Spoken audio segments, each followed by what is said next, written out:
네, 9월입니다. 9월은 저희가 교회라는 주제로 한번 말씀을 나누고자 준비하고 있습니다.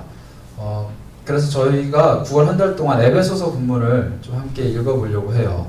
여러분들, 에베소서는 6장밖에 안 되는 짧은 책인데요. 사도 바울이 에베소라는 교회에 보낸 편지입니다. 그런데 이게 에베소라는 교회에서만 읽힌 게 아니라 그 주변 지역에 있는 여러 교회들에 이렇게 돌아다니면서 그 서신을 나눠서 같이 읽었어요. 그만큼 이 에베소서라는 교회, 이 편지는 그냥 개인적인 편지라기보다는 여러 교회들을 향한 그런 말씀이에요. 특별히 에베소서는 사도 바울이 수많은 얘기들을 했지만 특별히 교회란 무엇인가, 그러니까 교회란 어떤 공동체인가, 교회 안에 속한 성도는 어떤 사람들인가, 이런 내용들을 주로 다루고 있어요. 그래서 저희가 9월 한 달 동안 에베소서를 통해 하나님이 말하시는, 또 사도 바울이 우리에게 가르치는 교회란 과연 뭘까? 라는 생각을 한번 나눠보고자 합니다. 에베소 교회는요, 당연히 에베소라는 도시 안에 있는 교회였어요. 이 에베소라는 도시는요, 당시 로마 제국, 그러니까 유럽의 전부였죠. 그 로마 제국에서 네 번째로 큰 도시였습니다. 우리나라에서 네 번째로 큰 도시가 어디죠? 서울, 부산, 그 다음 뭐 인천? 뭐 이런 도시, 네 번째는 어딘지 잘 모르시죠? 어쨌든 얘는 네 번째로 큰 도시였어요. 그런데 사도 바울이요, 사도행전 19장에 보시면 여기에서 2년 동안 사역을 했다라고 얘기합니다. 그러니까 꽤 오랜 시간 머물렀죠. 대도시였기 때문에 그랬었던 것 같아요. 사도 바울이 이 대도시에 머물면서 2년 동안 교회를 개척을 했는데, 특히 잘 아시는 단어죠. 두란노라는 서원에서 제자들을 가르쳤다 그랬어요. 그러니까 그냥 전도만 하고 금방 떠나갔던 그 여행의 한 중간 지점이 아니라 2년 동안 머물면서 제자들을 키워내고 교회를 든든하게 세워놓고 사도 바울이 다른 곳으로 이동을 합니다. 그리고 수많은 전도 활동을 하다가 옥에 갇혀요. 붙잡혀서 옥에 갇히는데 그 옥에서, 그러니까 감옥 속에서 에베소 교회를 다시 한번 돌보면서 편지를 보내요. 그래서 너희가 지금 놓치고 있는, 너희가 지금 잊어버리고 있는 교회란 이것이야 라고 다시 한번 이렇게 일깨워주는 그런 책입니다. 그런데 이 사도 바울이 편지를 쓸 때 1절, 2절에 보시면 이 편지를 받는 사람이 누구인지에 대해서 좀 얘기를 하고 있어요. 1절을 한번 볼까요? 하나님의 뜻으로 말미암아 그리스도 예수의 사도된 바울은 에베소에 있는 성도들과 그리스도 예수 안에 있는 신실한 자들에게 편지를 했다라고 말하고 있습니다. 에베소에 있는 성도들, 그리고 그리스도 예수 안에 있는 신실한 사람들. 얼핏 생각하기에는 이 두 가지 사람들이 구별됐다라고 생각할 수도 있는데 사실 이건 같은 사람들이에요. 에베소 안에 있는 성도들이 곧 그리스도 예수 안에 있는 신실한 사람들인 것이죠. 그러니까 성도들 중에서도 특별히 신실한 사람들, 에베소라는 도시 안에 있는 수많은 사람들 중에서도 교회 안에 있는 신실한 사람들을 위해서 사도 바울이 편지를 썼다라는 거예요. 그렇다면 신실한 게 도대체 무엇일까? 우리 찬양으로 고백을 많이 하죠. 신실하신 하나님. 여러분 혹시 신실하다는 단어를 평상시에 자주 쓰세요? 진천 형제는 참 신실하군요. 이런 단어 우리 평상시에 쓰나요? 전혀 안 쓰는 단어죠. 우리 찬양할 때나 고백할 때나 뭐 기도할 때 이럴 때 쓰는 단어인데, 신실하다 이 단어는요 사실 믿음직스럽다, 뭐 한결같다, 변함없다 이런 거예요. 그러니까 사람한테는 잘 안 어울려요. 진철 형제는 참 한결같네요. 이거 말이 안 되는 소리잖아요. 진철 형제는 신실하지 않아요. 신실하신 분, 진짜로 신실하신 분은 하나님 한 분뿐이죠. 사실 이 에베소서에서 에베소 성도들을 신실하다라고 이렇게 우리가 번역을 했는데, 좀 더 정확하게 얘기하자면 믿음을 가진 사람들이라고 번역하는 게 좀 좋을 것 같아요. 제가 한번 읽어볼게요. 다시. 바울은 에베소에 있는 성도들과 그리스도 예수 안에 있는 믿음을 가진 사람들에게 편지했다라는 거예요. 조금 뉘앙스가 다르죠. 그리스도 예수 안에 있는 믿음직스러운 사람들이 아니라 그리스도와 예수 안에 있는 믿음을 가진 사람들이에요. 좀 느낌이 다르지 않아요? 이거 느낌을 구별 못하시면 한국인이 아니에요. 모국어 화자의 본능이 없는 사람들이에요. 그리스도 예수 안에 있는 믿음을 가진 사람들, 그리스도 예수 안에 있는 신실한 사람들은 다르죠. 그리스도 예수 안에 있는 믿음을 지금 내 안에 가지고 있는 사람들, 예수만이 줄 수 있는 믿음을 내 속에 가지고 있는 사람들이 에베소서라는 편지를 받을 만한 사람들입니다. 자, 여러분 혹시 마음속에 하나님을 믿는 믿음이 있다라고 확신을 하시나요?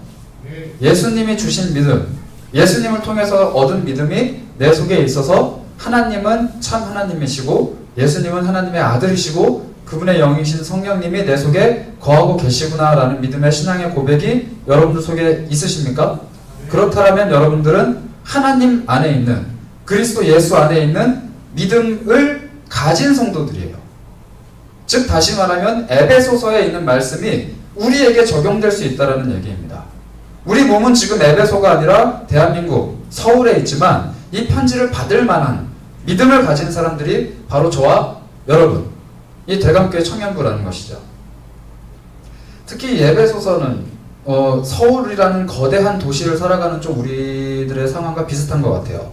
당시 로마 제국의 4대 도시, 그 큰 도시 안에서 정말 작은 교회 공동체, 정말 연약한 교회, 거기에 모여서 신앙생활을 했던 그 연약한 그리스도인들에게 힘을 주고 격려하기 위해서 쓰여진 이 에베소서는요, 서울이라는 이 큰 도시 안에서 참 보잘것없는 한 공동체, 참 약한 한 청년 공동체 안에서 고군분투하며 신앙생활하고 있는 우리들에게 주시는 사도 바울의 사랑이 담긴 편지라고도 할 수 있습니다. 그래서 저와 여러분이 9월 한 달 동안 이 에베소서를 깊이 있게 묵상하며 함께 나눴으면 좋겠어요. 부탁드리는 것은 여러분들이 9월 동안 에베소서를 2번, 3번, 4번 계속 반복해서 읽으시면서 묵상하셨으면 좋겠습니다. 과연 에베소 교회를 향한 하나님의 마음은 무엇이었고 그 에베소 교회와 닮은 우리 대강교회를 향한 오늘 하나님이 주시는 그 말씀과 마음은 무엇일까? 같이 고민하면서 9월 한 달을 지냈으면 좋겠습니다.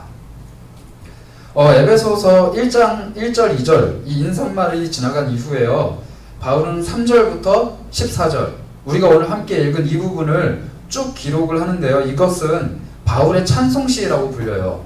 처음 3절 시작이 찬송하리로다 이렇게 시작을 하잖아요. 바울이 하나님을 찬양하는 시를 기록했습니다. 그런데 한국어 성경은 이렇게 중간중간에 끊어지는 부분이 있는데 실제 헬라어 성경을 보시면요, 3절부터 14절이 한 문장이에요. 그러니까 엄청 긴데 한 문장으로 쭉 풀어 쓴 거예요. 그리고 거기 속해 있는 그 단어들이라든지 표현들이 굉장히 우아한, 그러니까 아름다운 시예요. 사도 바울은 지금 감옥에 있다고 했습니다. 그리고 저 멀리 에베소 그 큰 도시 안에 있는 작은 공동체에 편지를 보내는데 첫 문장이 이거예요. 너네 얼마나 힘드니? 내가 없어서 얼마나 마음이 허하니? 너네 고생이 참 많구나. 너네 소식을 내가 들었어. 라는 인사가 아니에요. 뭐냐면 찬송해라 예요. 하나님을 찬송하자. 그리고 길게 그 하나님에 관해서 쭉 늘어쓴 게 오늘 우리가 읽은 본문입니다. 근데 이 본문이요, 얼마나 깊이 있는 내용을 담고 있는지 이루 말할 수가 없어요. 그래서 오늘은 이 내용을 한번 살펴보면서 과연 바울이 에베소 교인 그리고 우리 대강교회 청년들에게 무엇을 말하고 싶었는지 한번 살펴볼 거예요. 먼저 3절을 봅시다. 3절 함께 읽어볼까요? 3절 한 목소리로 읽겠습니다. 시작. 찬송하리로다. 하나님 곧 우리 주 예수 그리스도의 아버지께서 그리스도 안에서 하늘에 사는 모든 신령한 복을 우리에게 주시네. 네, 하나님 곧 우리 주 예수 그리스도의 아버지라고 말씀하세요. 하나님이 그리스도의 아버지이십니다. 우리 다 알고 있죠? 예수님의 아버지이신 하나님. 그런데 그 하나님이 그리스도 안에서 하늘에 속한 모든 신령한 복을 우리에게 주신다고 해요. 하늘에 속한 신령한 복. 뭔가 약간 불교 같지 않아요? 신령한 복. 하늘에 속한 복. 이 하늘에 속한 복이 과연 무엇일까요? 이 복이 도대체 뭐길래 바울은 편지를 시작하자마자 복 타령을 하고 있을까요? 이 복은 4절에 잘 드러나 있어요. 4절 제가 읽어보겠습니다. 신령한 복을 우리에게 주셨는데 그 복은 곧 창세 전에 그리스도 안에서 우리를 택하사 우리로 사랑 안에서 그 앞에 거룩하고 흠이 없게 하시려고 주신 것이다 라는 거예요.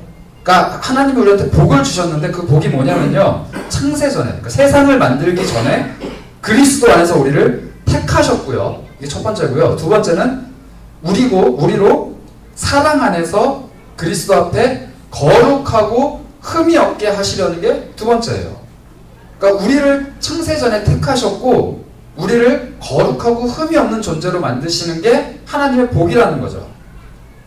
우리는 하나님께 복을 달라고 많이 구하는데 사실 물질적인 것 혹은 육체의 평안함, 내가 원하는 것들을 구하는 경우가 참 많이 있어요. 그런데 오늘 아까 우리 찬양에서 고백한 대로 내가 바라고 원하는 것보다 더 크고 놀라우신 일을 준비하신 하나님이 주시는 복은 무엇이냐면 내가 알지 못하지만 내가 깨닫지 못했지만 나에게 부족한 것, 거룩하지 못하고 흠이 있는 나의 모습들을 완전하게 채우시고 그리고 그 모든 일을 내가 태어나기 이전부터, 아니 이 전 세계 온 우주가 창조되기 이전부터 계획하고 계셨다는 것이죠. 이게 하나님의 복이에요. 그게 바울이 말하는 하나님의 복이라는 거예요. 하나님이 세상을 창조하시기 전에 우리를 이미 선택하셨어요. 여기서 말하는 선택이라는 것은요, 그냥 동물들과 구별된 사람들을 선택했다 이런 의미가 아니에요. 세상 다른 어떤 피조물들 중에서 사람이라는 독특한 존재를 선택해서 하나님의 자녀가 될 수 있게 하고 하나님이랑 대화할 수 있게 만들었다가 아니에요. 사람들 중에서 하나님의 자녀가 될 권세를 가지는 사람, 사람들 중에서 하나님의 백성이 될 만한 사람들을 선택하셨다는 얘기예요. 제가 이렇게 말하는 이유는 뒤에 나오는 에베소서, 그 바울이 쓴 수많은 편지 속에 그 부분을 계속 이야기하고 있어요. 여러분들은 수많은 사람들 중에 이미 하나님께서 골라내시고 선택하신 사람들이에요. 여러분 그 사실을 믿고 계십니까? 내 발로 지금 교회에 나와왔죠. 우리 어머니 아버지가 나를 교회로 몰아붙였죠. 내 친구가 내 손을 붙잡고 교회로 가자고 했죠. 그러나 더 중요한 것은 그 모든 일이 있기 전에 하나님이 나를 택하셨다는 것이에요. 꼭 이 얘기를 하면은 이 말을 하는 사람들이 있어요. 나는 택했는데 왜 쟤는 안 택했어요? 뭐 이런 질문을 하는 사람이 있어요. 우리 엄마 아빠 아직 교회 안 다니는데 엄마 아빠 안 택하신 거예요? 라는 질문을 하시는 분들이 있어요. 이것은 조금 이후에 논해야 될 문제고요. 일단 나 자신만 놓고 좀 생각을 해보자고요.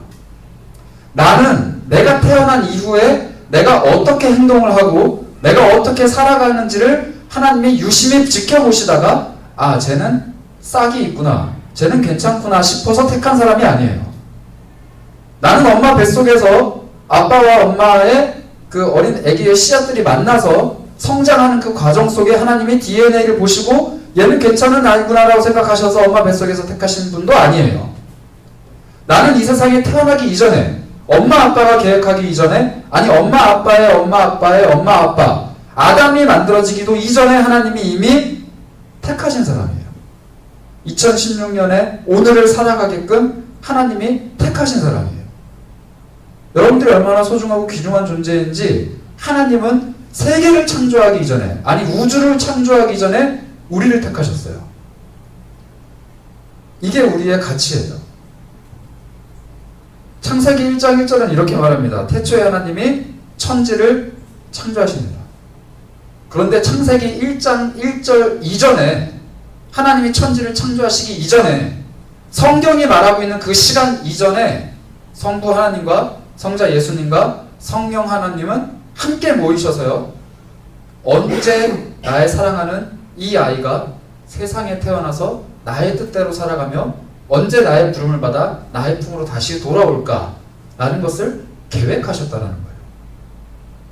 제가 아까 진천 형제를 신실하지 못하다라고 험담을 했지만 진천 형제가 이 세상에 태어나고 죽기까지의 모든 인생 여정을 하나님은 이미 창세 이전에 기록하고 계세요. 과학자들은 세상이 45억 년 됐다라고 얘기합니다. 우주의 나이가 45억 년이 됐대요. 그러면서 사람들은 놀라워하죠. 와, 우주가 그렇게 오래됐구나. 저는 또 하나의 놀라움을 느낍니다. 45억 년이 맞다 칩시다. 맞다 치면요, 저는 뭘 느끼냐면요, 하나님이 오늘 나에게 행하시는 이 계획이 45억 년보다도 더 오랜 시간 동안 하나님이 품고 계셨던 계획이라니. 여러분들 그런 놀라움을 매일매일 경험하고 살아가십니까? 매일 여러분들의 숨이 여러분들의 육체 가운데 붙어있는 이 하루하루의 삶이 하나님이 45억 년이 아니라 450억 년, 아니 영겁의 시간 이전에 여러분들을 생각하고 계획하셨다는 사실을 믿고 계세요? 그게 바로 하나님의 예정이라는 거예요. 자, 나를 이미 예정하신 하나님께서는요, 5절에 이렇게 말씀하세요. 제가 읽어보겠습니다. 5절입니다. 하나님의 기쁘신 뜻대로 우리를 예정하사 예수 그리스도로 말미암아 하나님의 아들들, 왜 가로치고 딸들도 쓰셔도 돼요. 아들, 딸이 되게 하셨다. 이렇게 얘기하고 있어요. 여러분, 우리는요, 하나님의 피조물이에요. 개의 자녀는 강아지예요. 개 새끼 아니에요. 강아지죠. 소의 자녀도 송아지예요. 하나님의 자녀는 인간인가요? 아니에요. 그렇죠. 자녀라는 것은요, 그 부모의 본능, 부모의 성품, 부모의 본질, 부모의 형상을 그대로 물려받은, 부모의 DNA를 그대로 물려받은 부모가 그 속에 있는 거예요. 하나님의 자녀라는 것은 그냥 피상적으로 내가 인간이지만 하나님이 나를 자녀처럼 여겨주신다 라는 수준을 뛰어넘는 거예요. 하나님이 피조물들 사이에서 인간을 조금 더 사랑하신다, 이 수준을 뛰어넘는 거예요. 하나님이 사람을 피조물로 하나님의 손으로 지으셨지만 하나님과 동등된 위치까지 끌어올려 주시고 하나님과 스스로 얼굴을 마주보면서 대화할 수 있는 수준까지 하나님이 그를 끌어올려 주시는 거예요. 지금은 비록 우리가 육체를 입고 있고 하나님과 조금은 동떨어져 있는 생활을 할지라도 우리가 그날과 그 시에 하나님 앞에서 예수 그리스도가 그러하셨듯이 변화되어서 우리가 하나님 앞에 서는 그 순간에는 하나님과 우리가 서로 마주보고 대화하고 아버지와 아들, 아버지와 딸로서 서로 하나 되어서 교제할 수 있게 되었다는 것이에요. 이것은 강아지도 소도 풀들도 아니 천사들도 누리지 못하는 기쁨이에요. 이게 바로 자녀되는 거거든요. 이게 바로 하나님의 복입니다. 우리는요, 하나님의 형상에 따라 창조된 세상 그 어떤 것들보다 더 귀한 존재예요. 천하보다 귀한 한 생명이라고 그랬어요. 한 영혼이라고 그랬다고요. 왜냐하면 그 한 영혼을 위해 하나님이 천하를 만드셨기 때문이에요. 온 세상을 창조하신 이유가 한 영혼 때문이에요. 그 한 영혼이 천하보다 귀한데 우리는 그렇게 생각을 안 하죠. 그렇다면 왜 우리는 하나님의 자녀라고 부르기에 부족한 사람들과 같이 지낼까요? 여러분, 요즘에 세상을 돌아보면은 하나님의 형상이 아니라 인간의 형상만도 못한 사람들이 많이 있지 않나요? 자기 부모를, 또 형제 자매를, 심지어는 자기 자식을 죽음으로 몰아가는 사람들. 듣도 보도 못한 방법으로 서로를 해치고 죽이는 일들, 테러도 하고요, 인신공격도 하고요, 혐오도 하고요. 너무나도 각박한 이 세상을 살아가는데 과연 그 사람들이 하나님의 형상입니까? 조금 더 돌아와 볼까요? 여러분 자신은요? 제 자신은요? 한번 살펴보자고요.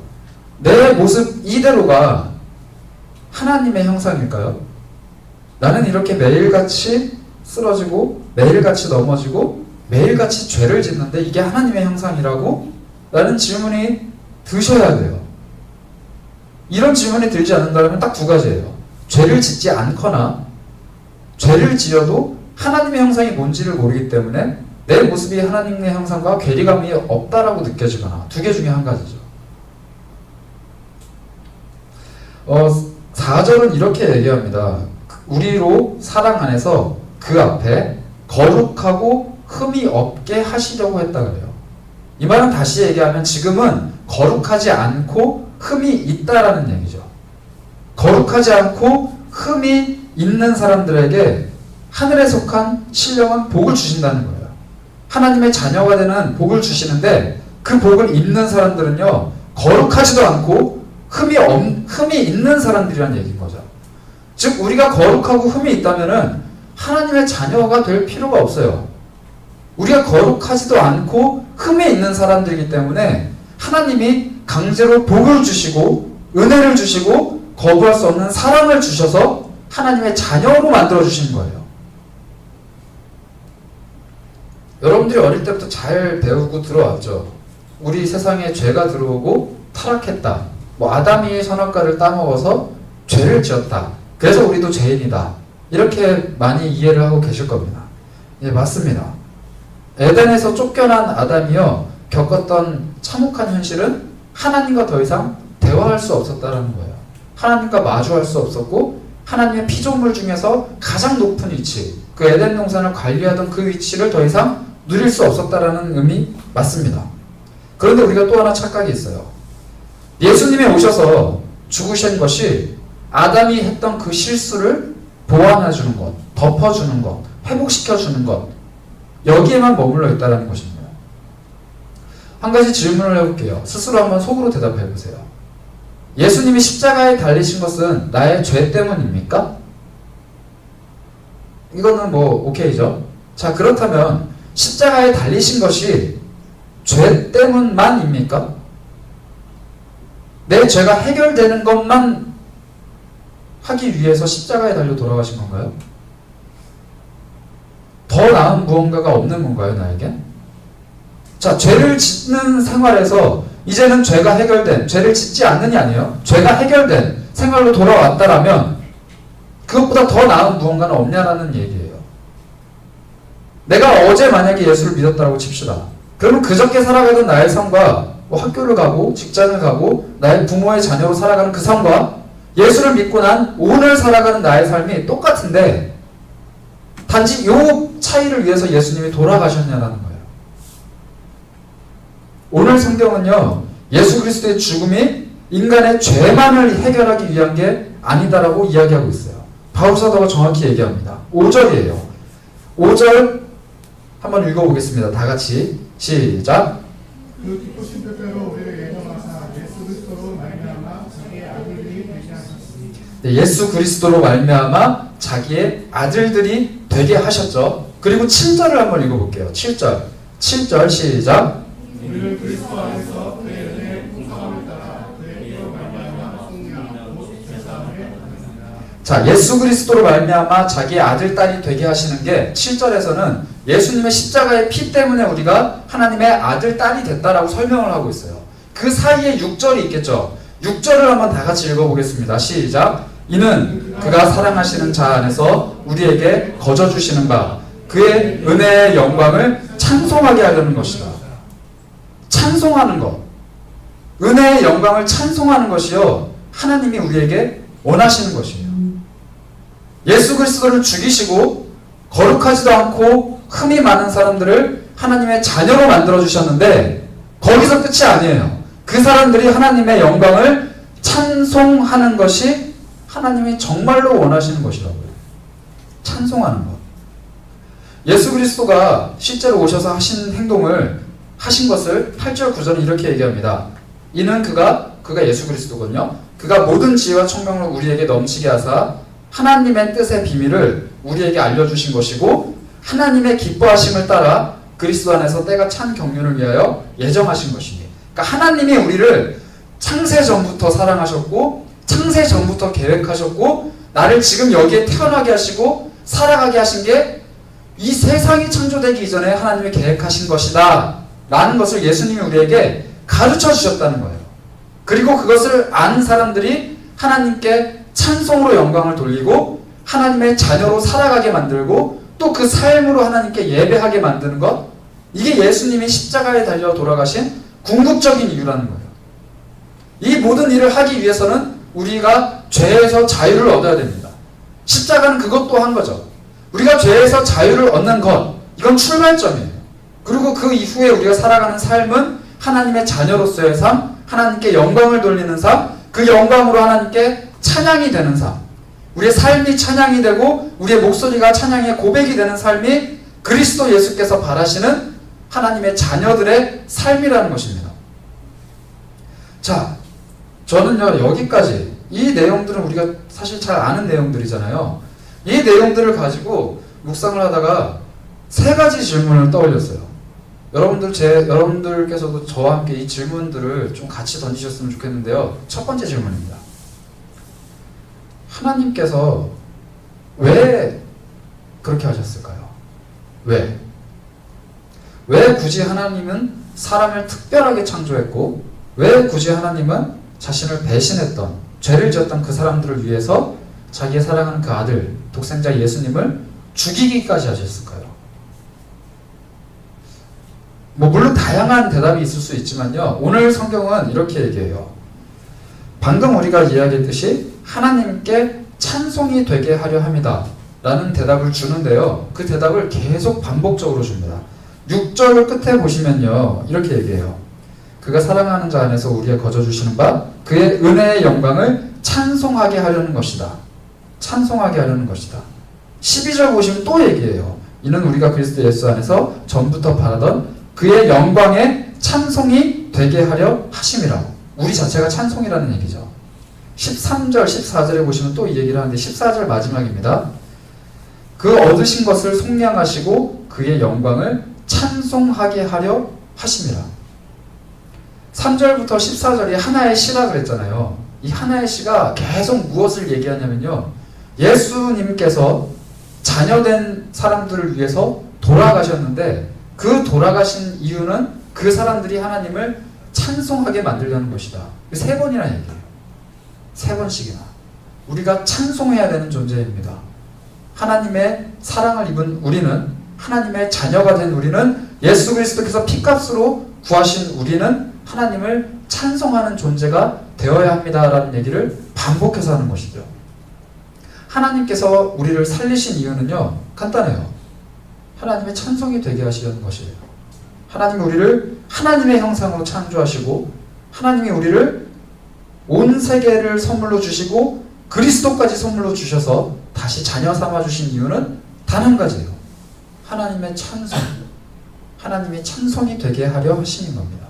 이것이 바로 하나님이 이 세상을 만들기 전부터 저와 여러분 한 사람 한 사람을 꿈꾸고 바라시면서 계획하셨던 거예요. 이 아이는 과학자로 만들어야지, 이 아이는 음악가로, 이 아이는 목사로 만들어야지, 이런 계획이 아니라는 거예요. 하나님의 계획, 하나님의 바람은요, 얘를 통해서 내가 찬송을 받아야지, 이 아이의 아름다움을 통해서 내가 영광을 받아야지, 이 아이 속에 있는 나의 형상, 내가 베풀어준 은혜를 통해서 내가 다시 영광과 찬송을 받아야지. 이게 하나님의 목적이었다고요. 저는 여기서 두 번째 질문을 던졌습니다. 하나님은 그런 마음을 품으실 수 있어요. 그런 마음을 품으셨어요. 그런데 인간이 과연 그럴 만한 가치가 있는 사람들일까? 그런 존재들일까라는 의문이 생겼습니다. 사람이 정말 그럴 만한 가치가 있습니까?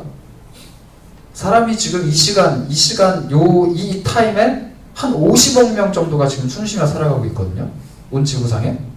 그 중에 저라는 이 한 사람이, 여기 서 있는 제가 온 세계를 와도 바꿀 수 없는, 50억 명은 둘째치고 예수님과도 바꿀 수 없는 그런 소중한 사람인가요? 저 대신에 예수님이 돌아가실 만큼? 이게 굉장히 안 와닿았어요. 하나님이 정말로 그럴 만한 가치가 있는 존재인가? 죄송합니다. 사람이 정말로 그럴 만한 가치가 있는 존재인가? 이 질문. 창세기 2장 7절을 한번 보실까요? 창세기는 구약 성경의 맨 앞에 있어요. 특히 2장은 정말 거의 앞에 있어요. 1장부터 시작하기 때문에 1장과 2장의 7절입니다. 2장 7절을 한번 함께 읽어보겠습니다. 창세기 2장 7절입니다. 시작. 여호와 하나님이 땅의 흙으로 사람을 지으시고 생기를 그 코에 불어넣으시니 사람이 생명이 되니라. 아멘. 하나님이 우리를 창조하셨대요. 마치 가치가 있는 것 같죠? 하나님 우리를 특별하게 만드신 것 같죠? 아니요. 이 한 구절은요, 인간이 얼마나 가치 없는 존재인지를 보여주는 구절입니다. 여호와 하나님은요, 말씀으로 세상을 창조하셨어요. 무에서 유를 창조하셨죠. 흑암이 떠돌던 아무것도 없는 공간 위에 빛을 창조하셨고, 새와 물고기와 하늘의 별과 달과 이 세상에 있는 온갖 동물들을 다 말씀으로 창조하셨어요. 무에서 유가 창조됐다고요. 얼마나 놀랍습니까? 그런데 인간은 무에서 유로 창조된 존재가 아니에요. 뭐라고 말하고 있죠? 하나님이 땅에 흙으로 우리를 창조하셨다고 했어요. 자, 인간은 본래 땅의 흙이었습니다. 특별한 존재가 아니었어요. 하나님은 우리를 하나님이 만드신 아름다운 꽃이나 아주 귀한 보석들, 깨끗한 물, 이런 걸로 만드신 게 아니에요. 흙으로 만드셨어요. 어디에나 널려 있고, 심지어는 하나님이 창조하신 동물들이 지나가다가 응가도 시도하는 그 흙, 동물들이 죽어서 썩어 없어지는 동물들의 시체가 널브러져 있는 그 흙, 어딜 가도 널려 있는 그 흙, 거칠고 건조하고 생명도 없고 팍팍하기만 한 그 흙, 그걸 가지고 사람을 만드셨다는 거예요. 자, 흙이요, 뭐 요즘에는 흙 속에서 여러 가지 것들을 추출해내기도 합니다만 사실 흙이 가치 있진 않아요. 여러분, 여기 화분이 하나 있다고 상상을 좀 해볼게요. 화분을 제가 여러분들에게 5만 원을 주고 팔아요. 사겠습니까? 자, 좀 더 설명을 드릴까요? 화분 안에 흙이 있어요. 사시겠어요? 5만 원에? 자, 화분 안에 흙이 있고 그 흙 안에 씨앗이 있는데 이 씨앗이 나중에 3개월이 지나면 터져 나올 거예요. 그리고 또 3개월이 지나면 열매를 맺을 건데 그 열매 한 알이 팔 때 300만 원의 가치가 있다라고 여러분께 설명을 드려볼게요. 5만 원에 사실 만한 용의가 있으세요? 사겠죠? 가치는 어디에 있는 것이죠? 화분입니까? 흙입니까? 아니요. 씨앗이에요. 흙 속에는 생명이 없습니다. 흙 속에는 가치가 없어요. 가치는 씨앗에 있는 것이죠. 물론 흙에서 수많은 나무들이 자라고 흙을 통해서 수많은 미생물들이 또 생물들이, 아니 이 지구상에 있는 모든 동물들이 흙을 기반으로 살아가기는 해요. 흙 위에 발을 딛고 살아가긴 하죠. 그렇지만 생명은 생명체 안에 있는 것이지 흙에 있는 것이 아니에요. 흙 속에 금이 있어요. 그래서 흙 속에서 금을 추출해내요. 그런데 사실은 금이 흙 속에 섞여 있는 것이지 흙이 금이 되는 게 아니라고요. 흙이 무슨 가치가 있어요? 그렇잖아요. 여러분들 집에 흙 모으시는 분 계세요? 흙을 막 먹나요, 우리가? 흙은 정말 가치가 없는 존재인데 그 가치가 없는 존재를 하나님께서 사람으로 빚어가기 시작하세요. 한번 상상을 해볼까요? 하나님이 우리가 하나님의 형상을 닮았기 때문에 반대로 말하면 하나님이 우리를 닮았을 거예요. 하나님은 손이 2개시고 발이 2개시고 얼굴이 있으실 거예요. 하나님은 손을 3개인데 우리 보고 본인의 형상에 따라 손을 2개로 만드시진 않기 때문에 두 손으로 흙을 모아서 사람을 빚기 시작하시죠. 본인의 얼굴을 생각하시며 우리들의 얼굴을 만드셨어요. 본인의 손을 바라보시며 우리의 손을 만드셨어요. 본인의 손과 발, 심지어는 예수님께서는 그 손과 발에 못자국이 생길 걸 뻔히 아시면서도 그 못자국을 만들 사람을 똑같이 그 손과 발의 형상을 담아서 만드셨어요. 하나님이 그리고 자신의 생기, 하나님만이 가지고 계신 영을 우리에게 불어넣어 주시죠. 그리고 그게 결국 사람이 되었어요. 자, 가치가 흙에 있는 것입니까? 아니면 그 흙을 빚은 하나님께 있는 것인가요? 가치가 흙에 있는 것입니까? 아니면 우리 속에 들어온 하나님의 생기약에 있는 것인가요? 여러분들 몸속에 여러분들의 영혼이 빠져나가고 난 이후에 쉽게 말하면 시체죠. 그 시체에 생명으로서의 가치가 있습니까? 아니면 빠져나간 영혼의 생명으로서의 가치가 있습니까? 이거예요. 하나님은요, 우리를 가치 없는 존재, 흙 부스러기에서 가치 있는 하나님의 자녀, 생명으로 창조하신 분이에요. 물론 이 창조의 과정은 아담에게만 적용됐고요. 그 아담의 자손들인 우리들은 정상적인, 과학적인 하나님의 섭리 안에서 자녀로 태어나요. 태어나지만 아까 말씀드렸다시피 아담이 본질이 흙이었다면 우리도 흙이에요. 우리는 본래 흙이었던 사람이에요. 가치 없는 존재들이라고요. 그런데 이 가치 없는 흙이 하나님의 형상에 따라 빚어졌고요. 하나님의 생기를 담았을 때 이게 얼마나 가치 있고 아름다운 존재였는지 하나님 자신이신 예수 그리스도께서 그 흙덩어리를 위해서 목숨을 버리시기까지 했어요. 아까워하지 않으셨고 자기도 죽어서 결국에는 흙으로 되는 그 죽음, 그걸 마다하지 않으셨어요. 더 놀라운 사실은 뭔지 아십니까? 하나님이 흙덩어리가 됐다는 거예요. 예수님이 죽은 게 놀라운 게 아니에요. 더 놀라운 것은 하나님이신 분이 사람이 되셨다는 거예요. 하나님이 바닥에 있는 흙 긁어 모아서 사람을 만들었잖아요. 근데 그 만드신 하나님이 흙 덩어리로 들어가셨다고요. 아니, 흙 덩어리가 됐다고요. 제가 자주 하는 비유긴 한데 우리가 집에서 강아지를 키워요. 강아지를 키우는데 강아지가 밥을 잘 안 먹어요. 그래서 우리가 밥을 떠먹여 줍니다. 그래도 잘 안 먹어요. 그럼 어떻게 해요? 뭐 병원을 데려가든지 약을 먹이든지 하겠죠. 근데 하나님이 취하신 방법은요, 떠먹여 주는 게 아니에요. 강아지 옆에 쭈그려 앉아서 강아지 보고 야 이렇게 먹는 거야 라고 대신 먹어주는 그런 모습을 보이시는 것마저도 모자라서 뭐가 되시냐면 강아지가 되신 거예요. 그냥 강아지가 됐다고요. 그래서 같이 먹고 같이 울고 웃고 같이 죽는 거예요. 이게 하나님의 사랑의 방법이라고. 하나님이 흙이 됐어요. 자기의 말씀으로 창조하셨던 땅이 있어라 라고 했을 때 땅으로 만들어졌던 그 흙이 되셨다고요. 하나님이 이렇게 우리의 가치를 인정해 주시고 가치를 부여해 주셨기 때문에 가치 없는 우리가 가치가 있어졌다. 저는 우리에게 가치가 있느냐라는 두 번째 질문에 대한 해답을 이렇게 찾았습니다. 마지막 질문은 이거예요. 자, 하나님이 우리를 그렇게 창조하셨고 우리에게 그렇게 가치를 베풀어 주셨다면 오늘 이 성경이 말하는 하나님의 은혜의 영광을 찬송하는 것은 도대체 뭘까요? 그래요. 예수 그리스도가 우리를 구원해 주셨어요. 우리를 가치 있게 만들어 주셨고 하나님의 자녀로 만들어 주셨어요. 이것까지는 우리 모두가 다 인정하고 받아들이는 우리의 신앙의 고백이에요.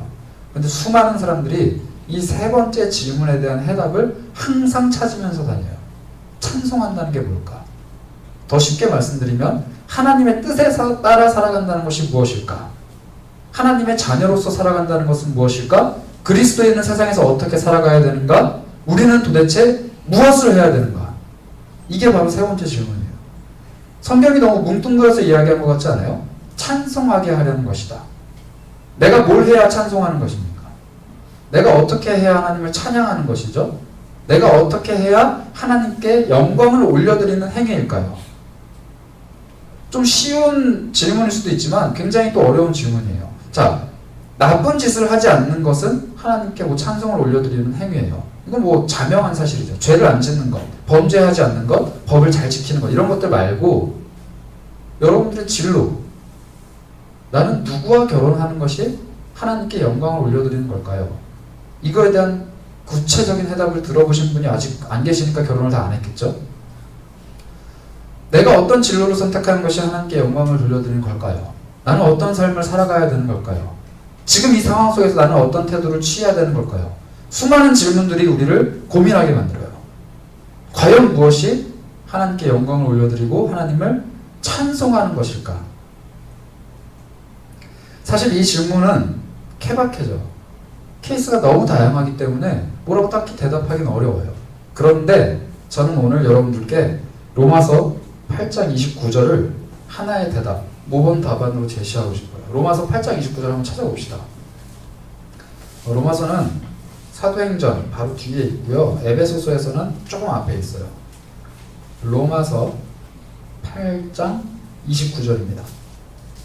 로마서 또한 사도 바울이 지은 편지인데요. 에베소서를 짓고 나서 얼마 차이가 없는 비슷한 시기에 지었던 성경책이에요.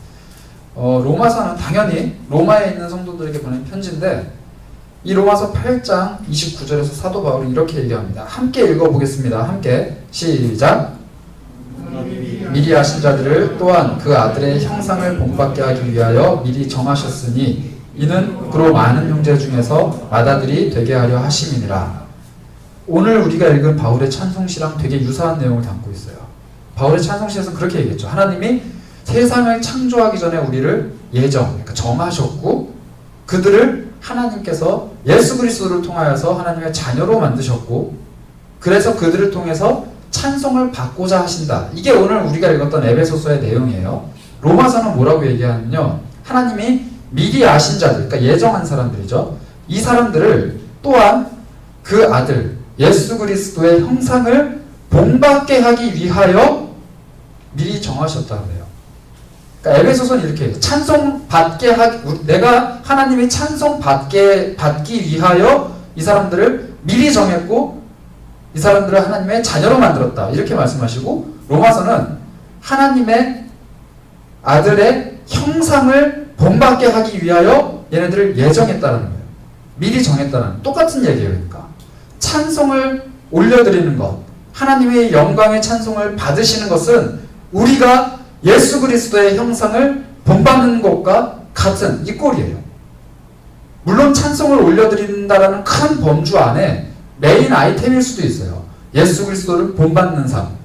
그렇지만 예수 그리스도를 본받는 게 하나님께 영광 돌리는 것 바깥으로 삐져나가진 않죠.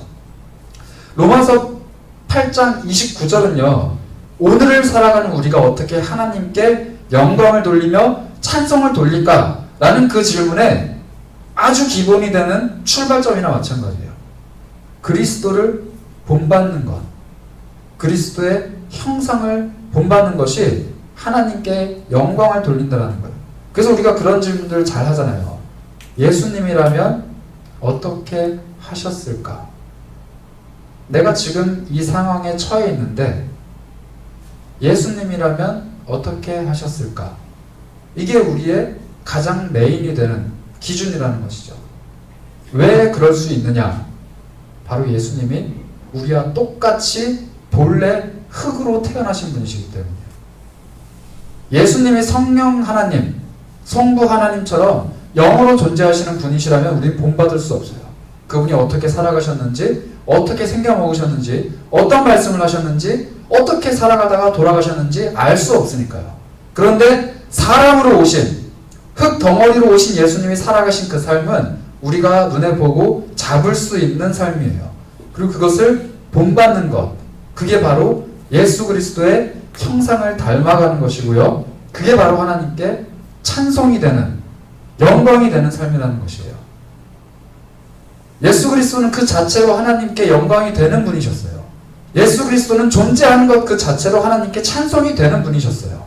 우리 또한 하나님께 영광이 되고 찬송이 되기 위해서는 예수 그리스도를 본받아야 됩니다.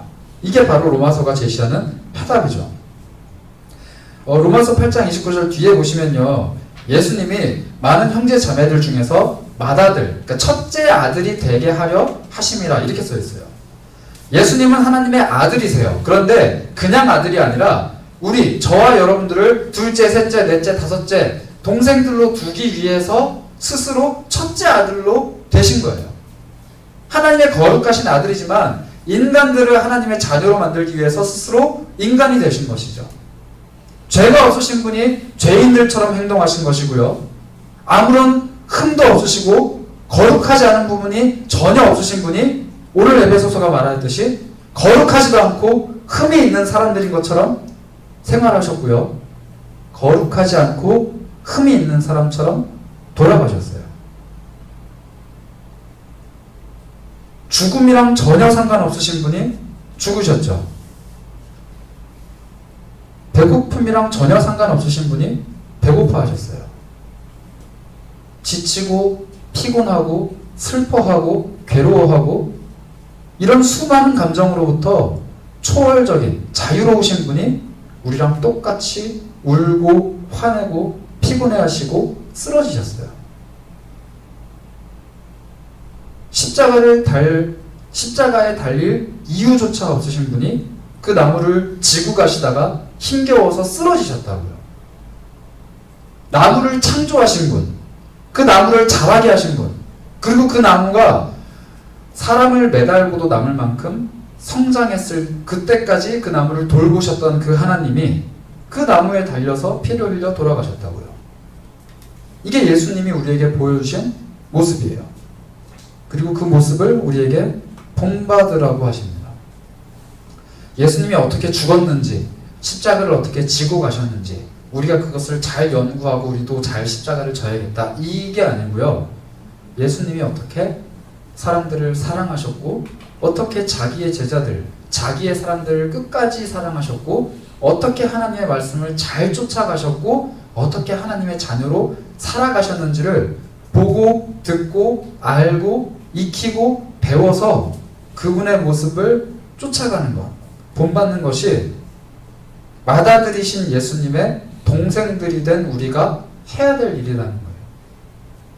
그래서 우리는 성경을 좀 읽어야 돼요.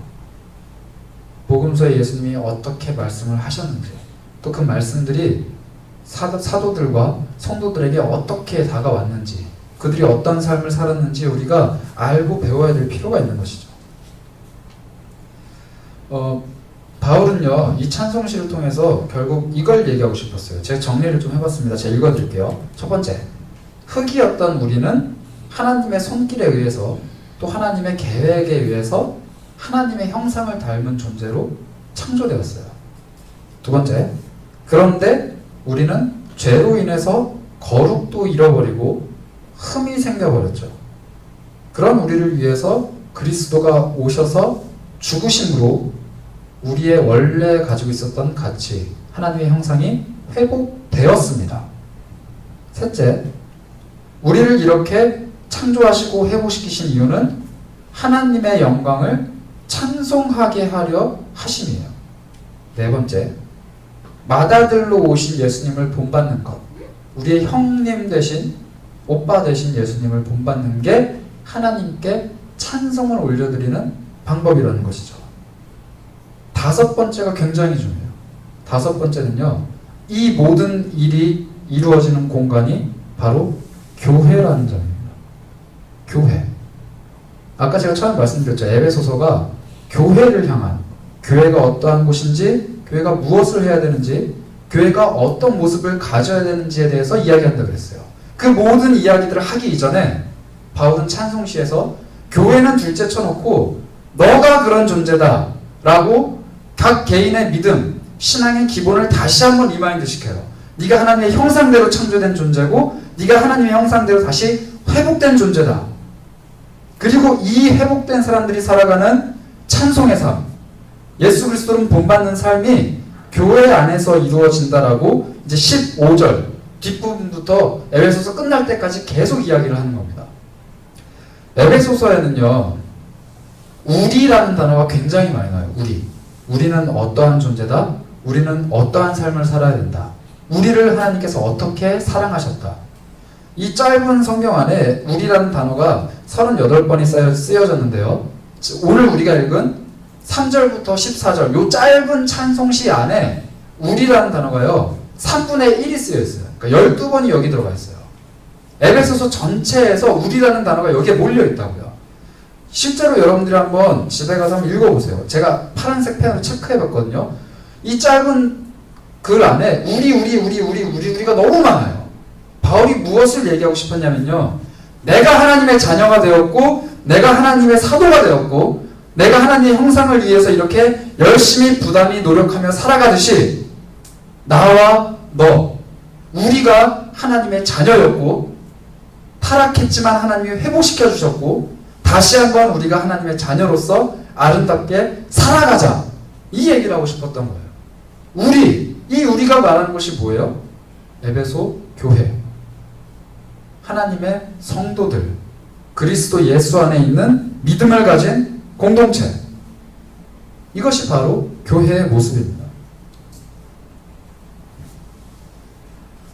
바울이 그랬듯이, 그리고 에베소 교인들이 그랬듯이 우리도 하나님 안에 있는 예수 그리스도로부터 우리에게 흘러나온 그 믿음을 고백하는 사람들이에요.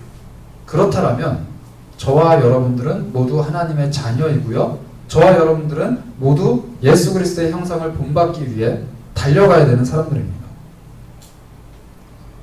9월 한 달 동안 여러분들에게 권면을 드렸는데요, 에베소서를 깊이 묵상하시면서 이 달려가는 방법들을 같이 고민해 보았으면 좋겠습니다. 그리고 또 하나의 권면은 이거예요.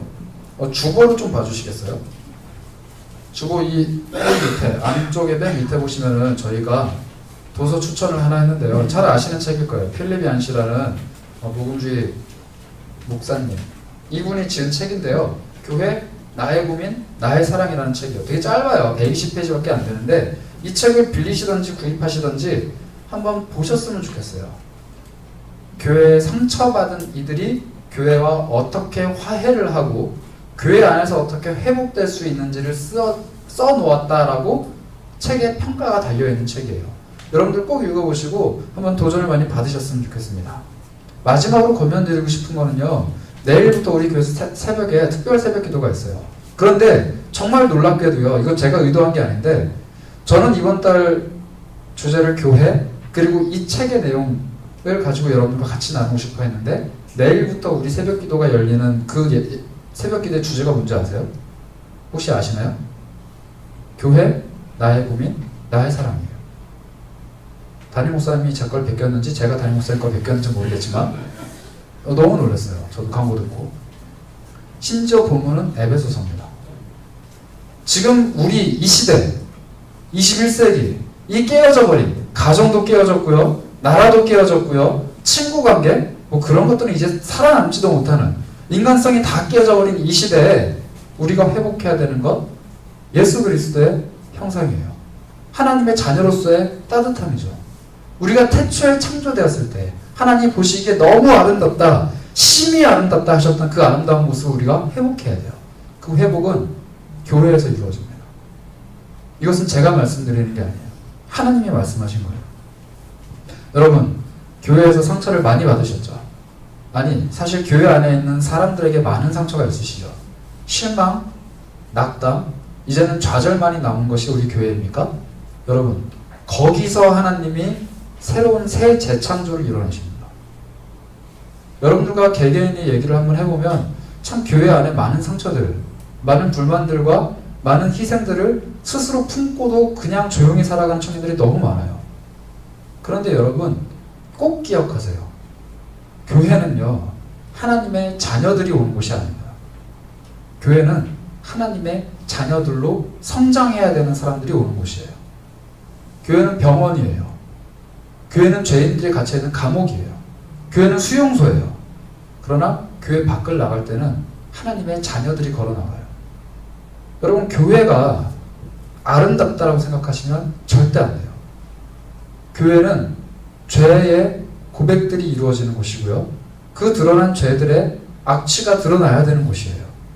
교회는 죄인들이 모여서 하나님 앞에 나의 거룩하지 않음, 나의 흠에 대해서 고백하고 치료를 받아야 되는 곳입니다. 그렇기 때문에 죄인들이 모여서 서로 상처를 줄 수도 있고요, 가시로 찌를 수도 있고요, 서로의 모습들이 서로에게 흉기가 될 수도 있어요.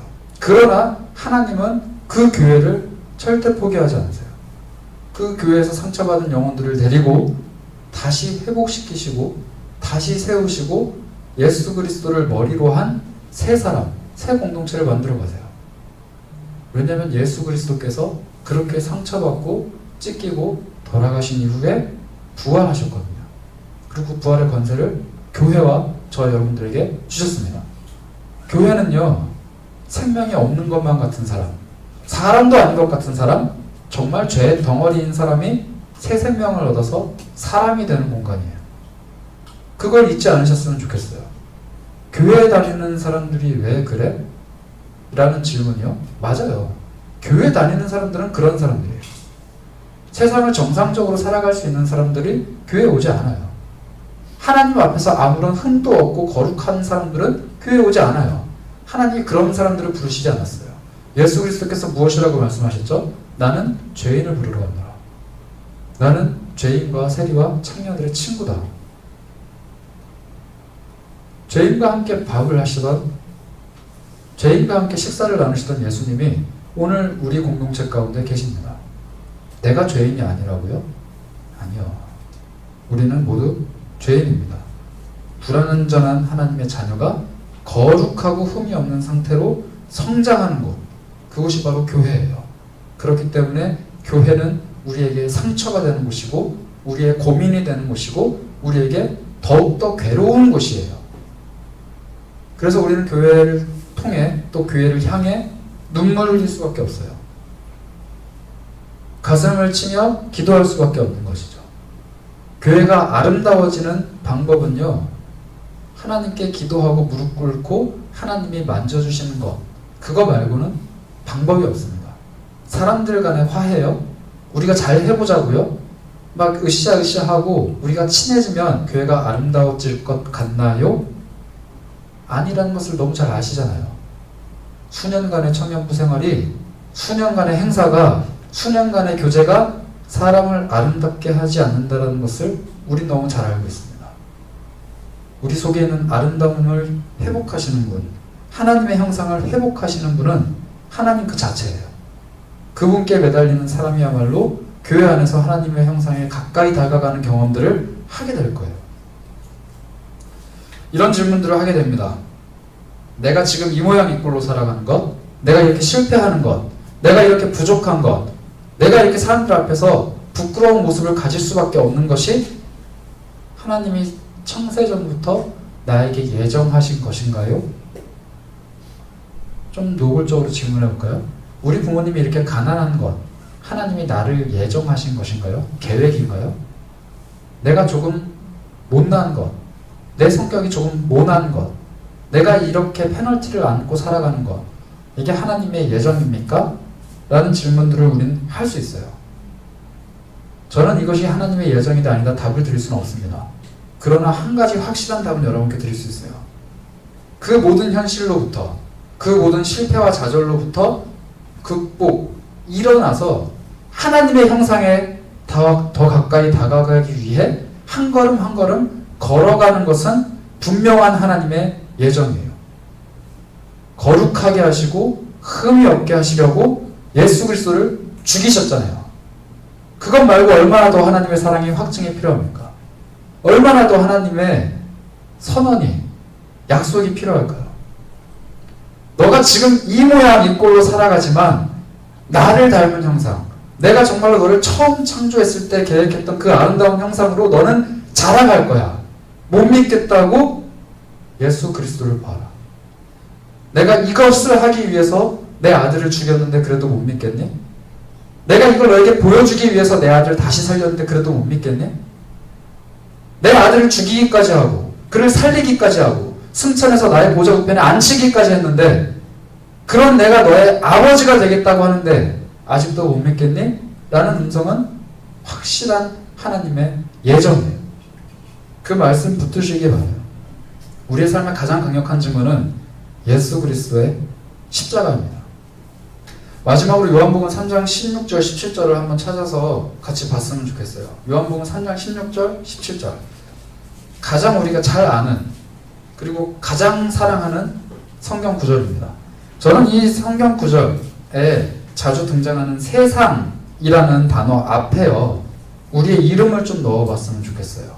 제가 읽어볼게요. 어떻게 넣냐면요, 선제가 살아가는 세상이에요. 제가 한번 읽어보겠습니다. 하나님이 선제가 살아가는 세상을 이처럼 사랑하사 독생자를 주셨으니 이는 그를 믿는 자마다 멸망하지 않고 영생을 얻게 하려 하십니다. 하나님이 그의 아들을 선제가 살아가는 세상에 보내신 것은 선제가 살아가는 세상을 심판하려 하심이 아니요 그로 말미암아 선제가 살아가는 세상이 구원을 받게 하려 하십니다. 여러분, 우리가 살아가는 세상은 우리를 괴롭히는 존재도, 우리를 괴롭게 하는 존재도, 우리가 싸워서 투쟁해서 이겨야 되는 존재도 결코 아닙니다. 하나님의 형상에 따라 회복된 우리는 하나님이 주신 이 아름다운 세상을 같이 회복시켜야 되고요, 같이 누리며 살아가야 되는 존재예요. 물론 세상이 우리를 괴롭게 합니다. 우리 힘겹게 해요. 그러나 꼭 기억하세요. 예수 그리스도께서 세상을 이기셨습니다. 그리고 그 예수 그리스도께서 우리의 큰 형, 큰 오빠가 되어주셨어요. 우리는 예수 그리스도의 형상을 본받은 하나님의 자녀입니다. 아직은 부족하고 아직은 연약하지만 하나님이 이미 선언하셨어요. 너는 내 아들이다. 너는 내 딸이다. 우리 이 하나님의 약속을 굳게 붙잡고 우리가 살아가는 시간 모두가 하나님의 기쁨, 하나님의 찬송이 되기를 원하는 마음을 가지고 오늘 하루도 살아가셨으면 좋겠습니다. 우리 함께 찬양할까요? 하나님의 기쁨